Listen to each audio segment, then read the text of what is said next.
Sunrise. I wake up, stoke the fire, bring him his slippers and candied meats. He doesn't look at me, so I leave. "Your garden is hideous," he calls before I shut the door. "You should give it a trim."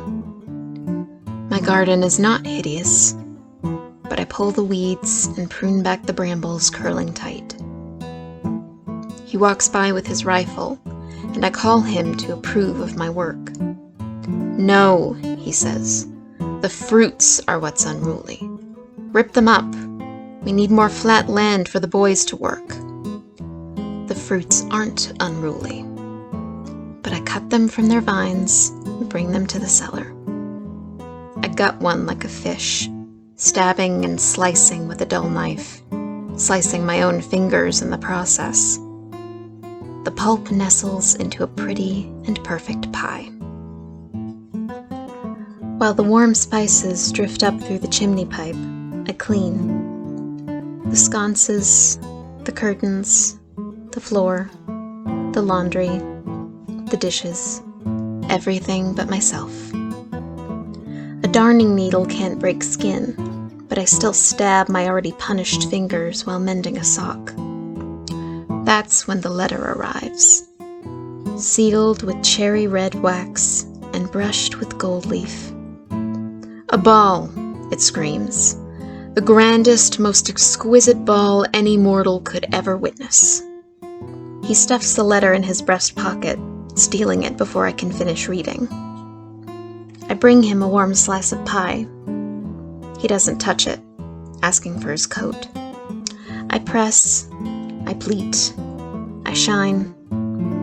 My hands covered in grease, my face sweaty with steam. I tie his ascot the way he can't. If I hurry, I can still get my dress on. Maybe missing a petticoat or two, but I can stick a feather in my hair. I hear the crack of the whip and the horses trotting away before I can pull up the first sleeve. I'm alone in the house. I barge in on the spinster next door, wrenching every last tear from my body onto her sweet little lap.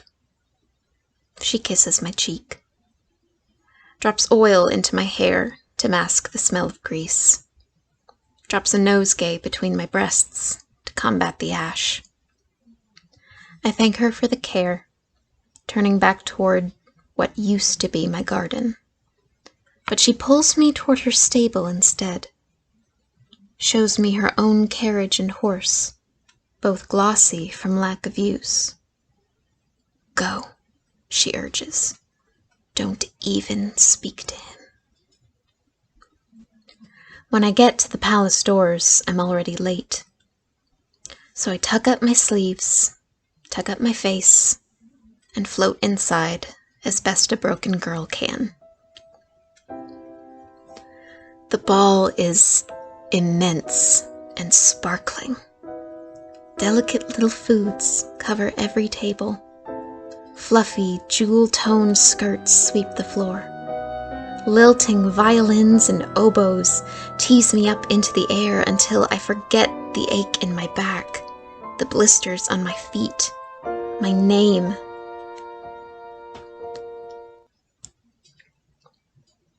Between songs, the sour, inky tone of his coat, pressed, pleated, shined, catches me across the room. I don't breathe. A pair of brown eyes comes between us, warm and healing, like the very earth I ripped up that morning with calloused fingers. "Do you need some fresh air?" he asks, in a voice filled with church bells and honey. I nod.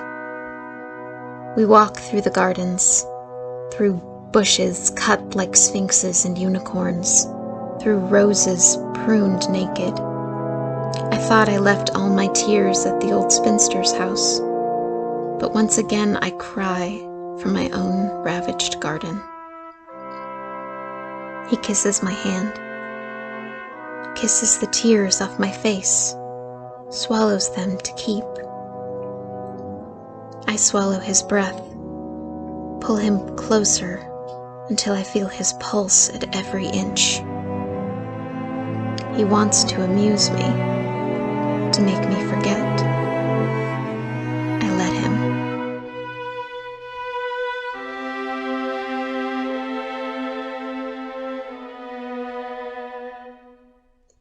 The clock chime scores my body down the middle. My heart vibrates, not from ecstasy, but fear. Time slipped away. He'll be home soon. I reach for my shoe, a pocket of leather with a dried marigold pinched to the toe, and press it to his chest. Find me. Find the match to this. I am yours.